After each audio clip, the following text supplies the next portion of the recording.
Hello, everybody. Welcome. Welcome to our November monthly member meeting. I know today we're going to be a smaller group, and of course, it's Thanksgiving Day week.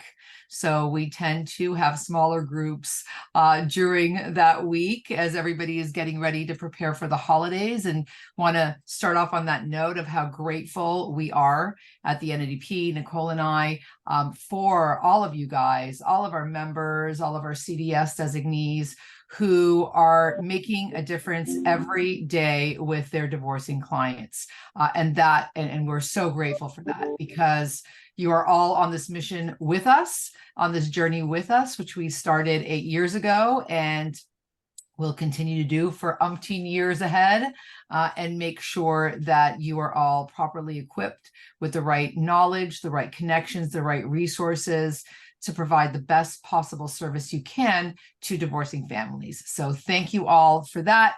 Thank you for showing up monthly and being part of our association.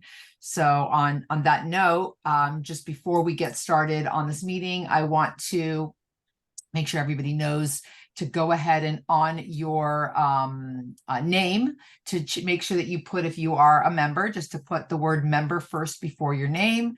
You can do this right here on the top right corner of your image. There's 3 dots, and if you click on that, it gives you the option to rename.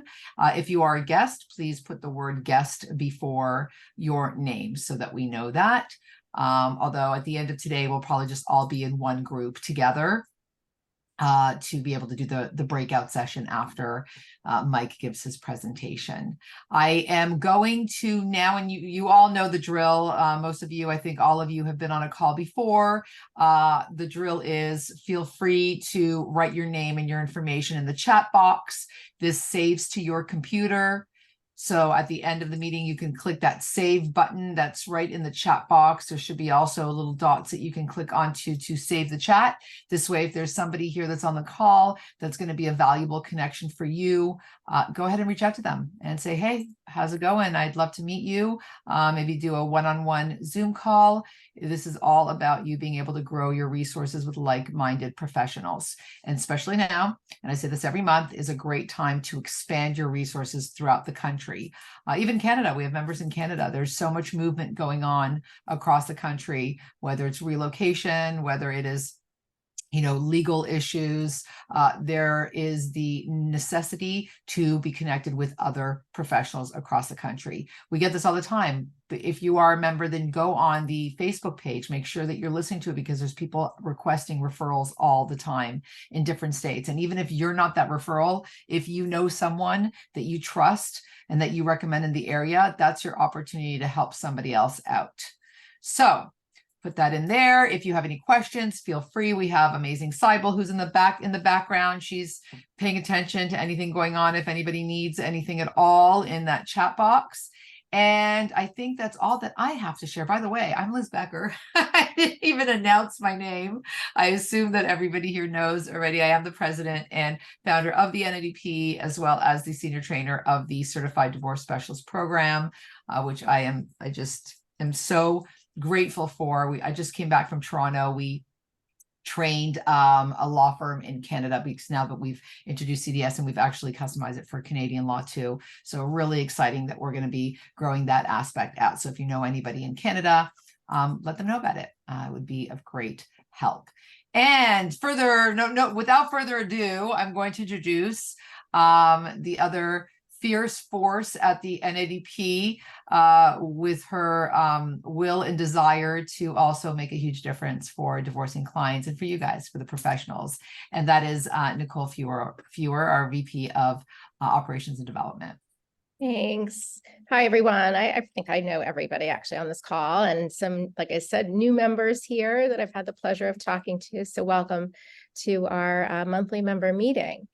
Before I do introduce our fabulous speaker today, who has been with us once before, and we just had rave reviews about his presentation, so we asked him to come back, and he was so gracious to do so. For our December monthly member meeting, we're going to do a holiday party, and we are going to do some not speed dating, because I used that word the other day to someone, it's speed networking. I said, we're going to do a speed dating activity. And they thought I literally meant everybody's going to come on if they wanted to meet people to date. No. I don't mind that. For the single members, actually, maybe we should do that. But no, speed networking. We did this once before. It was a lot of fun. It's a quick way to get to know all of our members. So that'll be a fun thing that we will do, as well as some other holiday fun things. So that will be for our December monthly member meeting. For our January marketing workshop, we have a fabulous business coach coming to talk about free speaking. And we have talked about this before, but I can't emphasize enough the importance of every professional getting out there and speaking, and where to do it and how to do it, and what it can do for your business. So she's going to be talking to us all about that. So those are what we have coming up in the next 2 months. But now I would love to introduce Mike Gregory.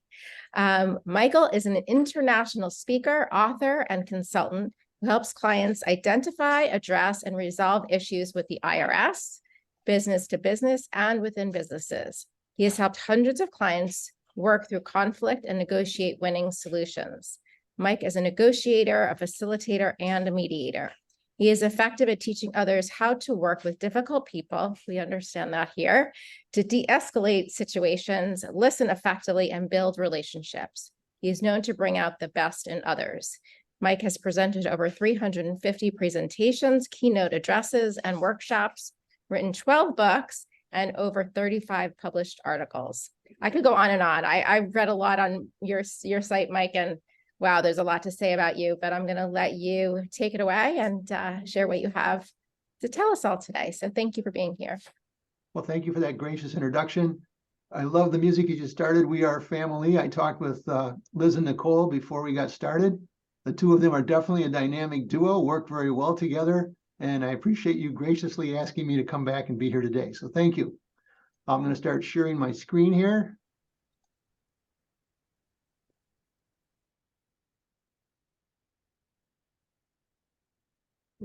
Swap this. And now you might wonder, what do humor? Now think about what we do. What does humor, conflict resolution, and mediation, what do they have in common? And when you think about the conflicts with different people, we're not generally thinking about humor. We're focusing more on the conflict that's there. But I'm going to tell you, I find that, especially when I'm in caucus, one-on-one, and addressing issues with others as a mediator, on sometimes very sensitive issues and very emotionally charged issues, humor is a very powerful tool. But I want to share with you, I first learned about collaboration shortly after I was born. Now, I'm one of 4 siblings. I'm a twin. That's me, Mike, on the left. That's Mark on the right. We're 2 years old at this point. When you're the 4th and 5th children, there are not very many pictures. And this picture right here is one that was posed when we were 2 years old. It's not the clearest picture in the world. But what are we doing? In theory, we're rowing a boat. We're collaborating. We're working together. Now, we're not really doing that. But what we learned at this very early age is if we had a conflict with one another, it works out much better if we can come up with a resolution ourselves rather than having someone else make the decision. That's what mediation is about too. So if the two of us were arguing about a ball, we learned my mom will take away the ball. So we said, we can come up with a better solution. That one of us can play with the ball and the next one can play with the ball, and we can trade off on those things.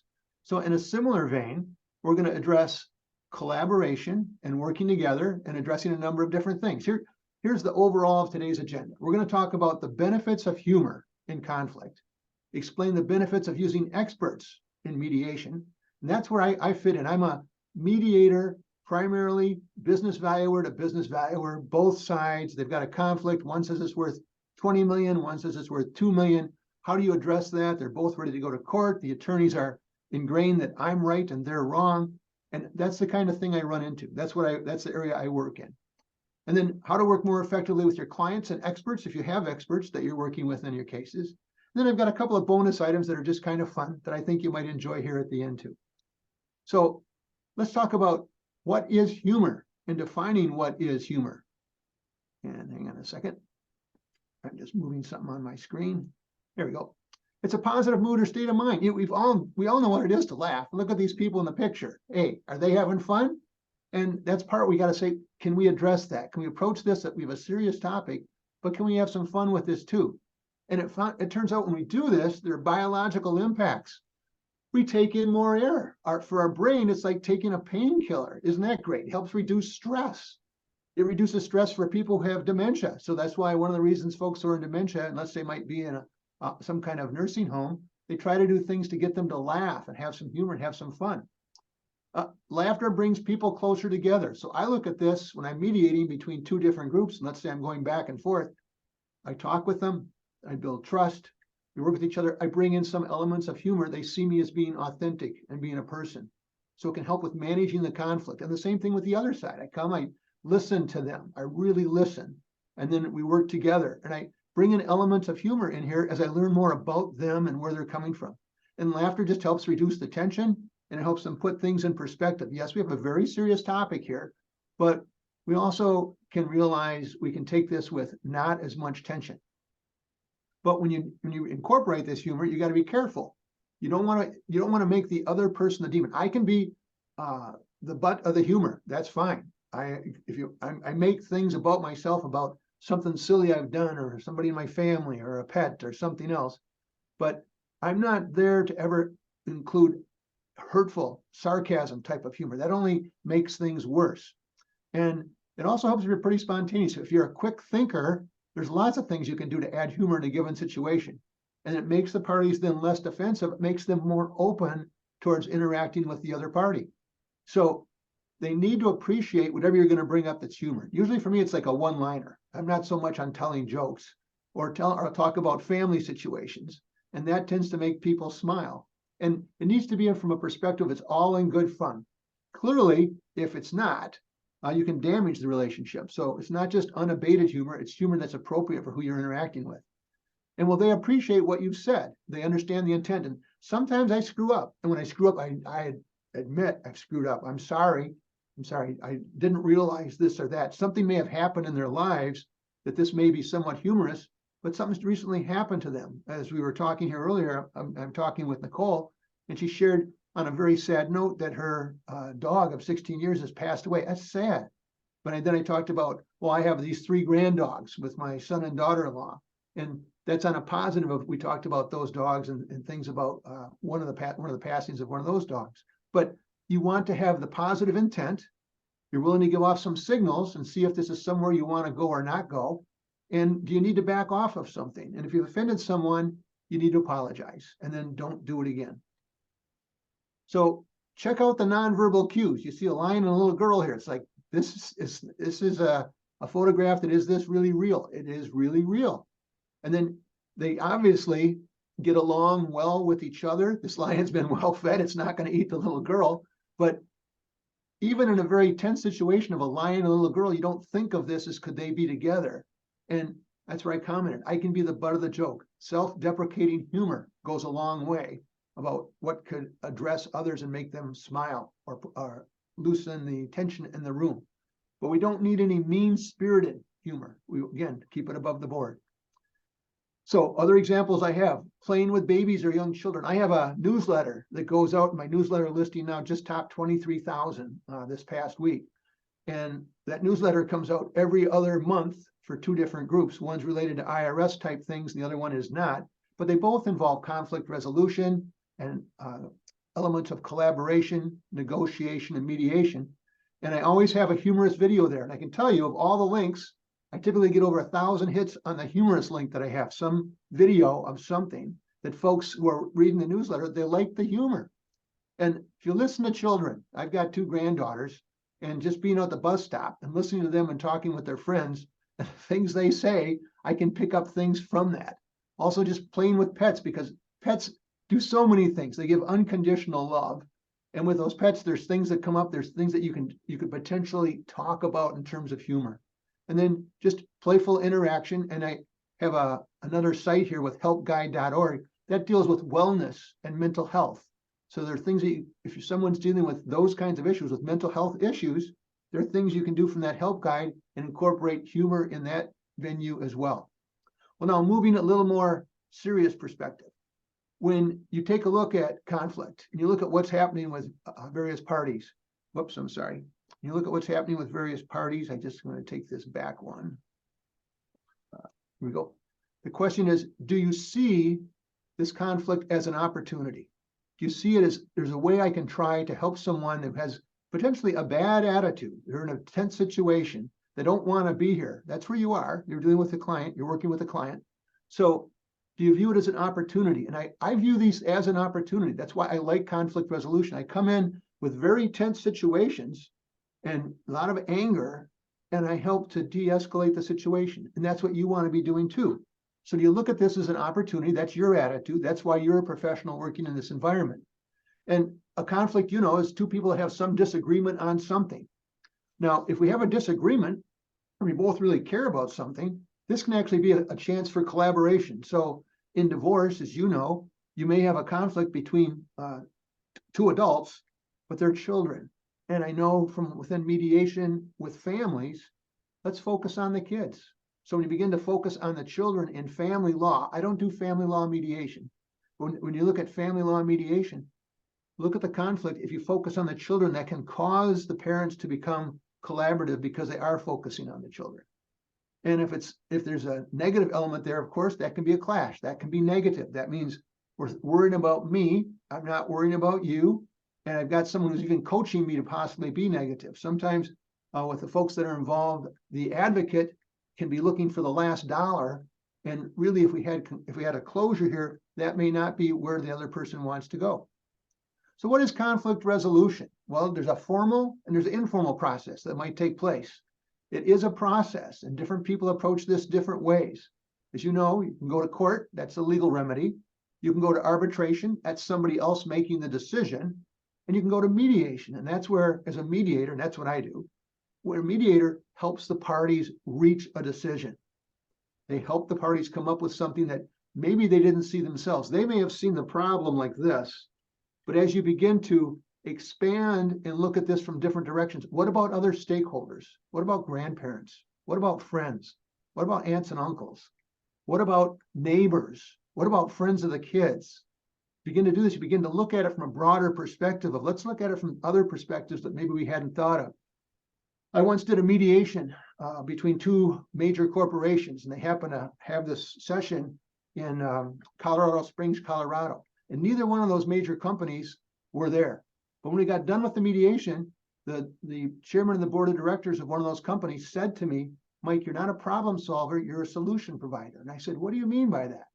He said, when we brought you here, we came with this problem. We both viewed what the problem was. We both had positions, but you asked enough questions. You interjected humor working with us. You made us feel very comfortable, and we changed the way in which we looked at this. We found out other ways that we found ways we want to work with each other. So you were a solution provider. So Mike, I'm going to offer you an opportunity. Do you want to go to the Carter weekend with Jimmy Carter? I said, yes. I had no idea what that was. I ended up flying down to Atlanta. I got on a plane in Atlanta with Jimmy Carter. We flew to Annapolis, Maryland. It was a 70th wedding anniversary and the 70th year of graduating from Annapolis. His weekend runs from Wednesday through Sunday. It's the long weekend. But he brings in about 100 people. I was one of those people. I was at the dance when they had the 70th wedding anniversary, and they have the cake and all that. And I learned that I'm a mediator with a very small m, and Jimmy Carter was a mediator with a very big M. Of course, his wife just passed away here in the course of the last few days, and Jimmy Carter's in hospice here too. But how much I learned from him and how he works and how he taught us is by example to try and make the world a better place. So I view him as one of my heroes. But in ADR, a little deeper, if you go to court, that's a public venue. Everybody can know what's taken place. There's going to be in front of a judge or a jury, depending. In arbitration, it's binding or non-binding. But in mediation, there are three types: evaluative, facilitative, and transformative. Evaluative is when someone who's a retired judge or attorney says, if you go to court, this is what I think will happen, and then they start the mediation process. In facilitative, that's what I do. That's two parties have a view on something, and we're going to work to try and solve that issue. They are going to work to solve that issue. I'm going to help facilitate that process. That's facilitative. So two different valuers, for example. But transformative is transforming the relationship. In mediation that's transformative, that's oftentimes used in divorce. That's talking about the couple and what is the couple going to do together going forward now that they are no longer a couple. What's going to happen with assets, what's going to happen with children, what's going to happen with the relationships going forward. But in terms of mediation, that's confidential. That's a situation where they make all the decisions. I oftentimes start out, the folks are looking at me like, Mike, what do you think we ought to do? And it's Mike asking them, what do you think you ought to do? What is it you want to have happen? Where do you want to go with this? What would make you whole? How would you like this to proceed? In the best of situations, what would you like to have this as a resolution going forward? And it's something that they are going to come up with. And if they come up with it, they're far more apt to follow it because it's their solution. It's not Mike's solution. It's their solution. It's opportunity where I'm neutral. Now, when I say in neutral, it's hard to be neutral. We all have bias. But what I am is I'm impartial between these two parties. Impartial is an actual act. Neutral is a sense. So yes, I'm neutral, but I have my biases and I have to check my own biases and ensure that I'm listening to them and where they want to go, what they want to do. And the mediation is flexible, so it can go a lot of different directions. They could both be in separate rooms. They may be together in the same room. They may go together in one room and break on out for caucuses on either side. But they make all the decisions. And I just ask them, what would you like to do? Where would you like to go with this? What makes you most comfortable? So you got to be familiar with the process. If you're involved with mediation, it is, I said, confidential. There are local laws. So in California, mediation, it's specifically by statute for settlement purposes only. But each state has its own laws. I mediate all over the country. So I've been as far northeast as Boston, as far south as Florida, as far northwest as Seattle, as far southwest as LA. And I work with the handbook that I have. I'm from Minnesota. I work with the Minnesota law, which I asked them to agree with that and how I'm going to carry out the process. And they do. But in the end, the final agreement needs to be prepared by attorneys who are carrying out the will of what these parties had in their mediation. So will the experts attend? So I'm going to assume they're experts associated with this. And now, do they attend the mediation or not? And in general, the answer is yes, at least the first meeting. And I've talked with each of the parties ahead of time, their attorneys, the decision makers, and the experts. The experts have a very powerful impact on the mediation. And if you've got the right expert, you've got an expert that's coming in there and says, yes, I've come up with my numbers, whatever they are, but they need to be able to put the facts in, present the facts in a way that anyone can understand it. A fifth grader can understand it. They can provide what assumptions and limiting conditions they had. Generally, folks start off with a number. And I start off with, I go to the assumptions and limiting conditions, and I look at the assumptions that were used with the methods. And I can tell you, having been in this field for over 30 years, I can look at any appraiser's report and I can ask them questions and I can begin to present things that show nobody is 100%. Certain assumptions went into these, that those assumptions that you made along the way drove a given number. And appraisers are biased. I have a whole blog on bias and appraisers, and there's studies that have been done out of Harvard and other locations and out of the United Kingdom that point out all appraisers are biased. Whether they mean to or not, they are, and they tend to know what direction their client wants to go. So when they make decisions, they tend to make decisions that are towards their client. It's just a human interaction. So I address those assumptions and I ask why that and how did you get there? Could it be this? And is there a range around a given variable? And by looking at those assumptions and limiting conditions, both sides suddenly realize, whereas maybe their attorney said, we're absolutely right, we're going to win in court, they begin to say, oops, I see some holes here. And sometimes it's a lot. Sometimes it's even. Sometimes it's 90%, 10%. You never know. But I just ask the questions so they can both see where the holes are, so they can have a better perspective of what's there. It helps if they have these kinds of things. So you can read those. I'm not going to read those to you, but the qualities of the expert in ADR are not just, I wrote my report and that's my number. They need to also come off as being someone who is human. It does have a sense of humor. They are authentic with what they're doing. They understand that they're there for a purpose, and that purpose also is to help with resolution at this point. And what do mediation and experts have in common? They both see this as an opportunity. That's the kind of expert you want. They see this as an opportunity to have someone else critique them and say, what can I do to help with trying to resolve this difference here? They want the same things in here that you want, the same things that your client want. They want to be there to help resolve this issue and bring closure. So the mediator goes over what's going to take place. They explain the process. I ask critical ice-breaking questions.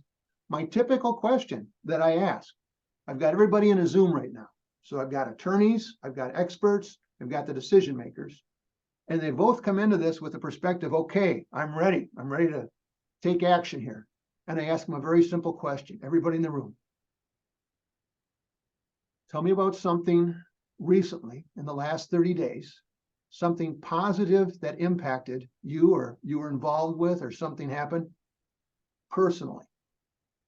This changes the whole dynamic of how we start that meeting and the attitude. And I'll give you an example of one I did where it was 20 million on one side and 2 million on the other. And the one appraiser said, well, my son and his wife weren't going to be able to have any children. They just were able to adopt a biracial child that's from a whole different part of the country. That child's now been with them for about 3 weeks. I can't tell you how pleased I am to be a grandpa, and this means a lot to me. And the other appraiser said, I have 2 daughters, and one is 16 and one is 18. And the 18-year-old just got into the college of her choice. She applied to 6 colleges. She just got into the one she wants to go to. She is so excited. The 16-year-old is living through her sister with what the accomplishment was that the older sister had. And they are just so happy that she got into the school she wants to get into. Think what that did to change the whole focus of this meeting of how they came in. So a critical ice-breaking question, like, tell me something that happened to you, something positive in the last 30 days, something personal. So I don't want to talk about their business. So that's an example of how you can help break the ice and change the perspective. Now, sometimes there's humor that even comes out of that someone will share a funny story. And when folks start to laugh, that's humor, start to laugh at something that somebody said, that helps again to reduce that tension from the very beginning. So in terms of the process, how does it work? Well, I meet with the parties independently ahead of time. There's a fee for doing that to see, does it make sense? Can we go forward with mediation? And I'm not going to waste anybody's time. If somebody's 100% and they want blood and they want to be sustained 100%, we don't need to waste each other's time and go to mediation. You need to take a different approach. But I work with them and I spend time with them. When I volunteer every month, twice a month for half a day in housing court, conciliation court, neighborhood disputes, public housing. I mediated between gangs. And when I do that, I don't get that same opportunity that I do in business. So I'm going to need to mediate with those folks as a volunteer regardless. But I view that as a great training ground. It's not just me giving back to be a mediator. It's I learn in that environment because I don't get the opportunity to meet with everybody ahead of time and help discuss the process and how it's going to work. I'm just thrown in as the mediator. And that's great training for me. I've been doing it since 2004, twice a month. So I've had a lot of experiences. The mediator then back to actually the real world and working the case. I meet with the attorney and the expert. I get the reports. I read them ahead of time. I talk with them about these. And I develop a working relationship that they trust me. I basically have told them, I see what you've done. I see why you've made the assumptions you have. I want to make sure I understand this, and we're ready to go. I did this with both sides, and then meet with the experts. I bring them on back, and then we have an opening presentation. And when the opening presentation takes place, one party can talk for X number of minutes, 5 minutes, sometimes 15 minutes. And the other party can ask any questions. If they start to refute, I cut it off because we're not here to refute. We're here to see if you have any open questions. Generally, they are ready to refute. And then the same thing with the second party. They make their presentation. The other side is given the opportunity to respond. And if they want to refute, again, I stop that. If they want to ask legitimate questions, let's ask the legitimate questions come in. Then many times we go off to a separate caucus in either side so that I can work with them and help resolve that with them. The attorneys on both sides meet with me ahead of time too. We clarify what the process is. We say it's going to be flexible. Some expect it's going to be very regimented and tell me your exact process. And I have to tell them, no, this is something that I'm here to work with you. And what do you think? What do you think would work best and why? And we work collectively to put together what that process is going to be. And I use a process that I'll take a 40-hour course that I took at a law school on mediation long time ago, back in the year 2000. And I broke it down and I said, it's really just this acronym, FIFI, facts, issues, feelings behind the issues and interests. So what are the facts? What are the issues?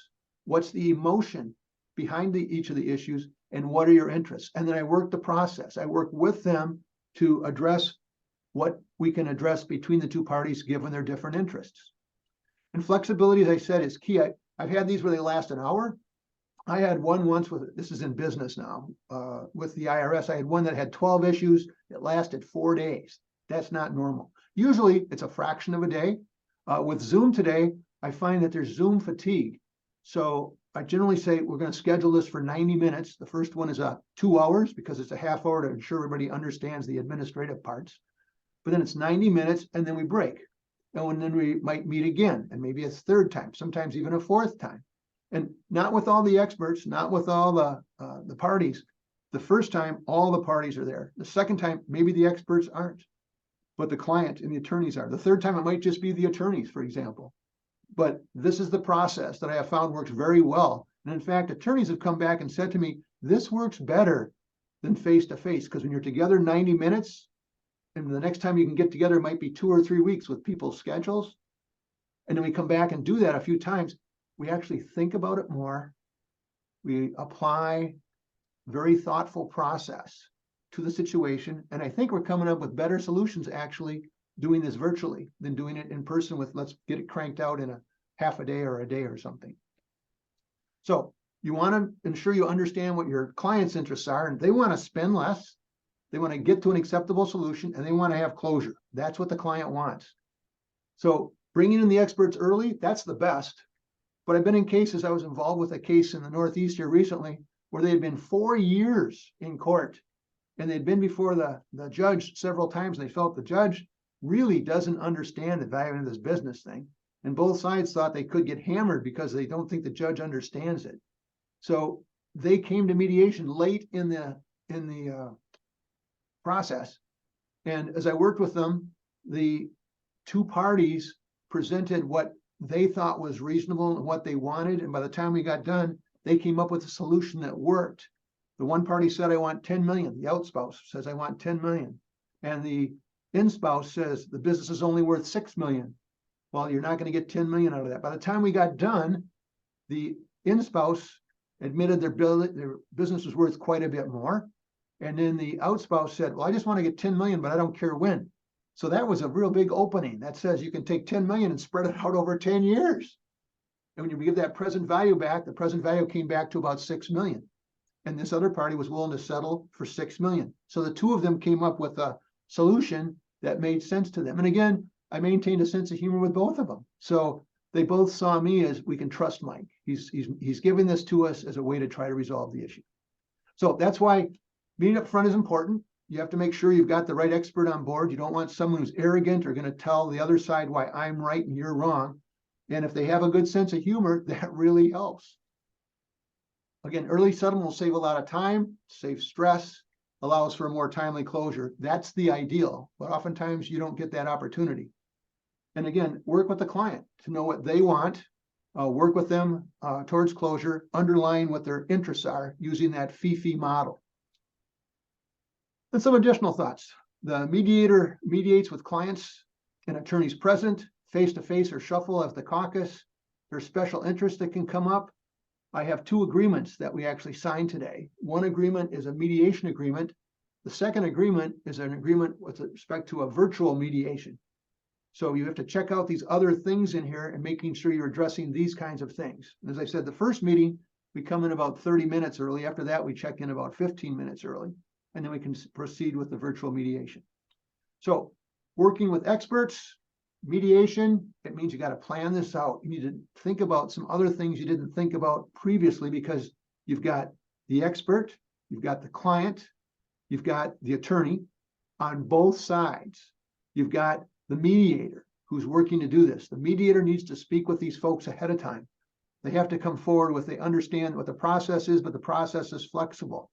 And the mediator works with both parties to help them come up with an alternative they can live with. And it's making use of something that's called the collaboration effect.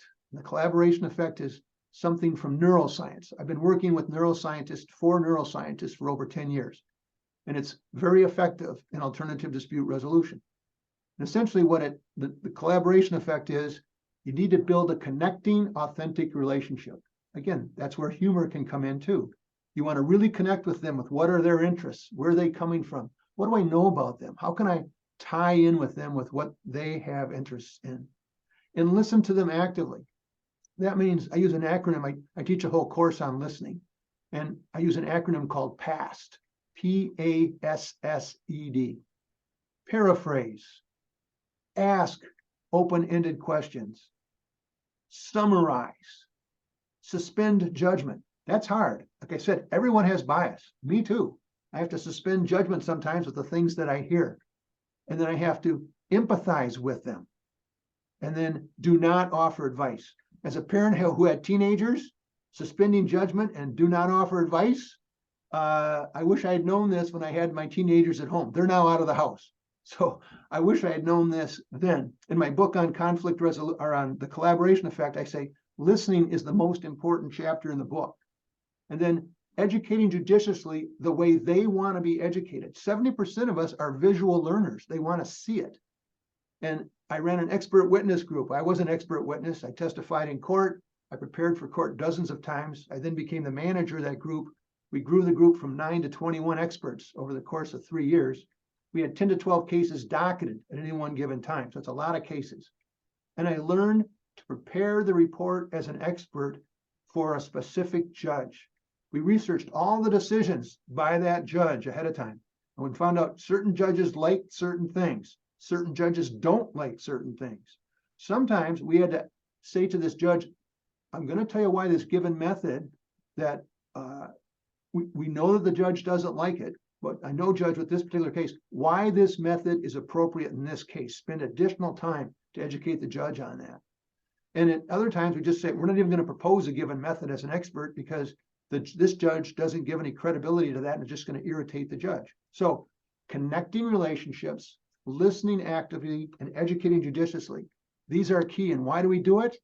Because it builds bridges and negotiates closure. You want to build bridges and negotiate closure. And isn't that what your client wants?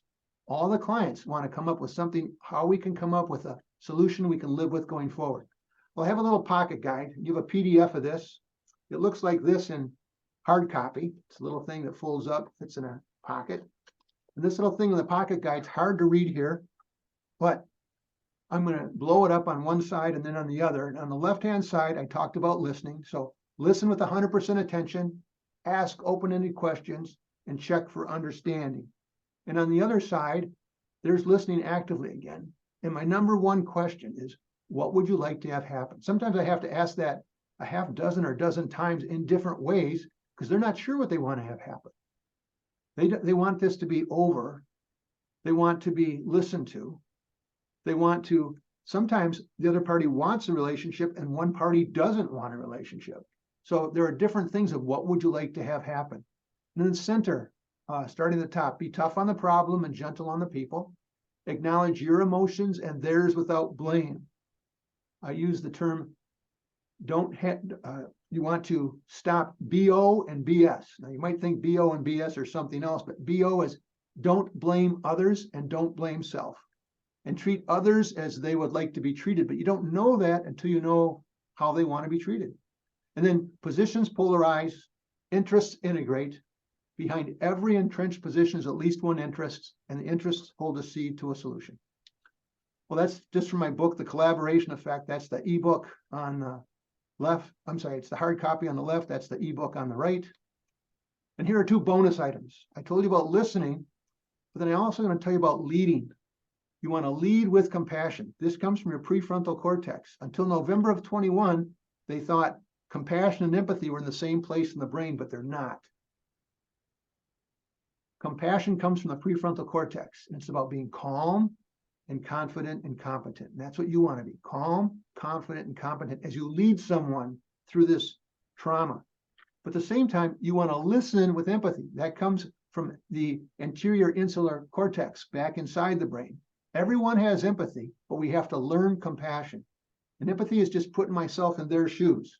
So lead with compassion, but listen with empathy. And then this is from a friend of mine. His name is John Baker. He wrote a book called The Asking Formula. I heard him speak in January of 2019.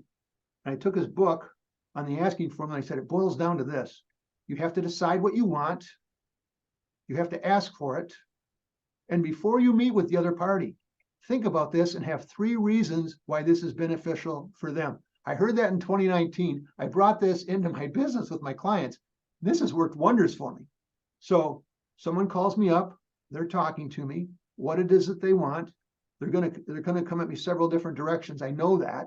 And I'll tell them why I would be the best person to assist them with what they want to do, because this is what will be beneficial for you if we work together. And you can use that in your business as well.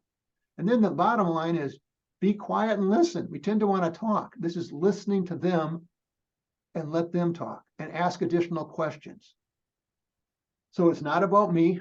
It's all about we, but it starts with me. It starts with my attitude, my professional attitude, having that sense of humor, being there to help. So these are the things I said we talk about. Consider the different benefits of humor, explain the benefits using experts in mediation, work more effectively with your clients and experts, and leave with some bonus items. But I'm going to leave you with a little listening story. I was a new manager. I had been a manager for a year. I had 9 people, 8 men, 1 woman. I was transferred to a new group.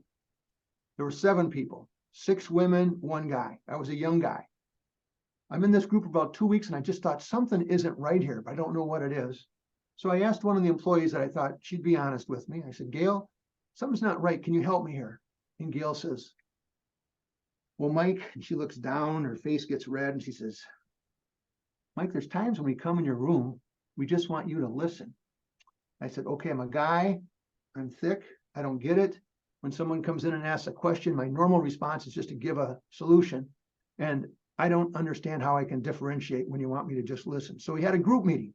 And the group meeting, I brought this up, and I think in all honesty, the group felt sorry for me. But they said, we'll work with you, Mike. So we're going to use a code word blue. So Mike is sitting here, he's typing away on the keyboard. There's a knock at the door. I look up, the door's open, and they said, blue. I grab a pad of paper, I grab a pen, I have a chair with rollers. I roll over to a little round table. There are 2 chairs there. And what I did was what I talked with you about listening. Paraphrase, ask open-ended questions, summarize, suspend judgment, empathize, do not offer advice. And 9 times out of 10, they figured it out for themselves. They felt really good about it. And I found out as a manager, people came to me with less questions because they knew I was going to do this with them. And they would think about it ahead of time. And I said, this was an aha moment. This was something in that stage in management for me was an aha moment. So I came home, my wife's name was Roma. I said, Roma, let me tell you about what I've learned. And my wife looked at me and she said, you can do that at home too. Well, that was the point. To me, that's a little humorous. That's my wife saying you can do it at home too. That's money in the bank. I think that propelled me from a frontline manager to executive level with 1,200 employees. I think that's what's propelled me to be a good mediator, is really listening to the other party. So with that in mind, I hope you see some elements in here with humor and conflict resolution and mediation. Hopefully you see there's a number of things that those have in common. You've got some further insight with respect to each one of those. Biologically, what takes place with humor, why that's needed. With conflict resolution, we're all in that field, how we can work to resolve issues, and mediation in particular, and mediation with experts, what we can do to help resolve things with one another. And what I want to do is leave plenty of time for questions. So I'm going to stop sharing my screen here. And I'm going to open this up and say, what are any questions or comments or concerns that you might have? I'd be more than happy to address these with you. Anybody have any thoughts? I do see a lot of people asking if they can get your pocket guide. Is that available on your website, or is that something we can send out? You should have that with me with one of the things I sent to you. Okay. But if anybody wants a hard copy like this, at my website, you can contact me through that. My email is simply, my name is Michael Gregory. So my email is simply mg@mikegreg.com, mg@mikegreg.com. I can send you the PDF. You should have that. But if there's any issue, send me an email. I'll send you the PDF. If you want a hard copy, I can send you some hard copies. My pleasure to do that. That's Thank great. you, Liz, for doing that. Oh, let's put it in the chat. Oh, so nice. Catherine says she'll be purchasing your book. Oh, thank you. Questions? No, you guys must have some good ones. Crystal here. Oh, Crystal's got one. Go ahead, Crystal. I don't know if it's so much of a question, but when you at the beginning, you stated de-escalating. So I know, and brought me to conversation personally, when somebody de-escalate on something that I feel emotional about, I was like, wait, you're trying to minimize it. Like I've actually feel like, okay, there's maybe a timing situation of de-escalating or humor, because if it's so serious for me, you're trying to bring humor to it, I feel like the person is not acknowledging that it's so serious for me. So how do I? Yeah, Crystal, you wouldn't start there. You wouldn't start with humor. You wouldn't start with trying to de-escalate. When I meet with the parties initially, that initial meeting is an hour. And I am there to listen. I'm there to empathize. And when after it's like in a boxing match, when a boxer throws punches, they get tired, right? There used to be a very famous boxer, Muhammad Ali, used to say, float like a butterfly and sting like a bee, okay? And he'd dance around the ring. The other person would throw all these punches and they'd get tired from throwing all the punches. And he was able to go after him because they were all punched out. So I think of that analogy, and I come back and I say, when I come in this room the first time, they want to talk. They want to tell me why the other person is the worst person in the world. They want to tell me how they've done all these bad things. They want to go on and on. You know what I'm doing at that point? I'm just listening. And that means I'm coming back to them. I'm being empathetic. I'm summarizing what I heard them say. I'm just listening. But after they've vented and after they have presented all this, then I can ask them the questions of like, so what would you like to have happen? But I let them go on and on as long as they want to go. And that can be 10 minutes, that can be a half an hour. I've never had one go more than 40 minutes, but I'm there for an hour. And if they want to vent for 40 minutes and just tell me how bad the world is, I'm there to just listen. So I would never minimize someone's pain. So you don't do that at the beginning, but now as they get to know me, okay, and they see that I'm on their side, I'm on both party sides, I'm on their side. I just want to help them. Right. So where do they want to go? At that point, I can bring in these other elements, but I would never start with that. You were absolutely right, Crystal, because I'm going to tick them off. I don't want to do that. That would completely undermine the idea of trying to build trust. So you bring up a very good point. Thanks for making sure you brought that up. Thank you. Thanks for your answer. Anybody else? Any other questions or comments or thoughts? Go for it, Mia. Just unmute yourself. It's very rare where I live that they allow anybody but an attorney or an ex-judge to do a mediation. But in parent facilitation, I use mediation because I am a certified mediator. But it gets very emotional sometimes. And how do you handle it when it starts to go off the rails emotionally and you have to bring them back? I mean, usually what I do is before we meet, I have a big conversation with them, you know, and kind of prep them. But sometimes it's like gasoline and a match. So how do you handle that when it goes there? Well, if you go to my website, you will see a handout on de-escalation. And on that de-escalation, it has 10 points with that on de-escalating a situation. But I look at it in facilitative mediation, you're trying to solve a problem. In transformative mediation, you're trying to transform relationships. But the techniques, if you've ever taken a course in transformative mediation, the techniques are that this is their mediation and it's not me. And what I do try and incorporate myself is the first time they want to vent and go off with wherever and say all of what they want to say and be very angry about it, I'm now sensitive to that. I'm also now sensitive to their hot buttons. And I'm going to do all I can to stay away from a hot button, which is going to get them angry again. And what I want to do is work with them to keep their eye on the prize. If what they've told me is what they want is closure, if what they want is whatever it is they want, they can have a half dozen things if this is what they want, I'm going to help them focus by bringing them back to what it is they said they have interest on. And sometimes people have to do this in a transformative mode. Sometimes people have to do this 2 and 3 and 4 times. But If I see it's coming, starting up again, I may just say, well, before you go there, can I just ask you? And I might ask them a question. And that question is very varied in the question. You have to know the people to know this with, you built that trust with them. What's the question I can ask them to help bring them back to not go down this hole where for 15 or 20 minutes, they might be very angry and need to vent on that again. Sometimes they do. And other times, once that's happened once or twice, I now know them better. I might be able to help divert their thoughts with something else that can address emotions. The rest of you are all experts here too. Does anybody else have other ideas you want to toss out, can help with this, with your experiences? What are some ideas that others might want to toss in beyond what I've said? I'm not the world's expert. Oh, go ahead, Simone. Yeah, and I'm Morgan Stanley. I'm in wealth management, so I have a very specific lane that I look at things through. And versus mediation is to try to look at the overarching. Where do you want to go? Like, what do you want to achieve with this? And this is whether people are divorcing, not divorcing, etc. Is money is a tool to an end. What is that end?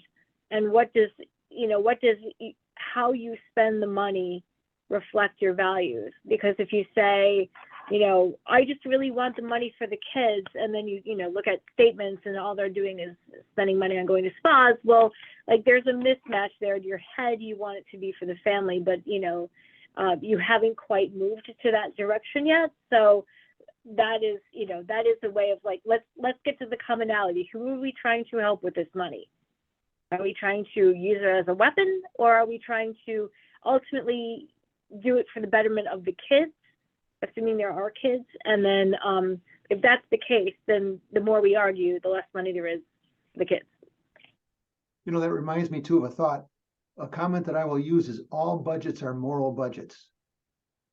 So whatever someone has identified for their priorities, we'll come back and say, as you just pointed out, Simone, how does what the budget demonstrates line up with what you've indicated your values are? And it's not a judgment thing. It's just saying, I'm just asking, and let's look at that.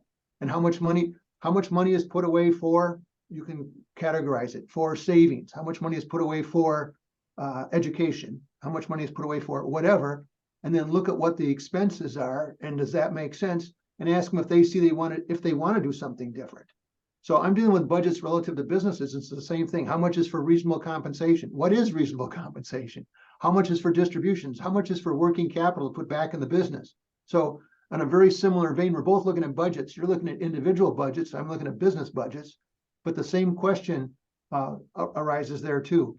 And then the element of working with them for what it is they think they want.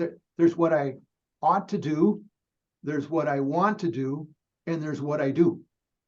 And you look at those three different questions, and that helps to help them figure out where really do they want to go, and they oftentimes they haven't thought about those three questions with what they're doing relative to budgets and other elements within their own life. So sometimes just asking the question, well, where do you want to be 2 years from now? Where do you want to be 5 years from now? What are your goals for that time period? Again, I'm just a guy who asks questions. So as I ask questions, I'm sometimes getting to think about things from a different perspective. I taught the American Institute of Certified Public Accountants last week in, 2 weeks ago in Las Vegas. I was at Caesar's Palace. And relative to ethics, I've got 4 different broad categories. And one of them is short-term versus long-term. And just asking, where are you coming from with that? And the same thing, that's what you were asking with the parties in conflict, let's just say with the divorce. How much is short-term today? How much is long-term? And where do you want to go with this? And that really focuses sometimes, instead of the immediate or a futurist, Jack Aldrich, I put something on my website today from Jack.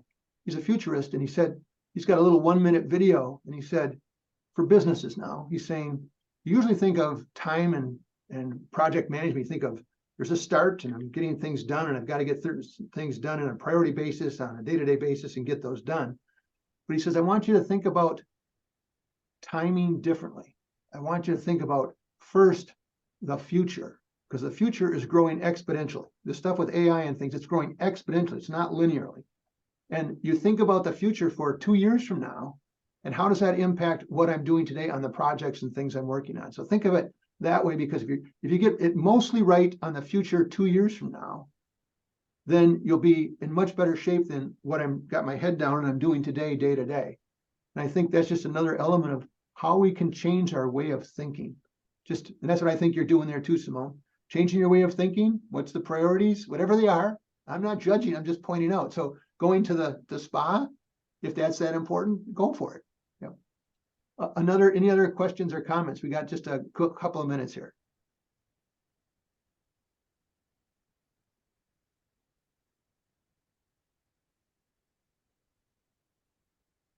You're on mute, Liz. Oh, thank you for that. What I was saying was excellent presentation and so much information and so many things that are congruent with what I teach in the CDS and what I teach in general communication skills. And what you talk about and what I've said is you have to, in order to communicate effectively and understand and get the information that you need, which is the purpose of your questions, right? To have a better understanding of your client's reality. What are the meanings they're making about certain things that is driving their behaviors? You're doing a dance. You're doing a dance of communication. At different points, you're the expert. At different points, you're just curious to know what's going on.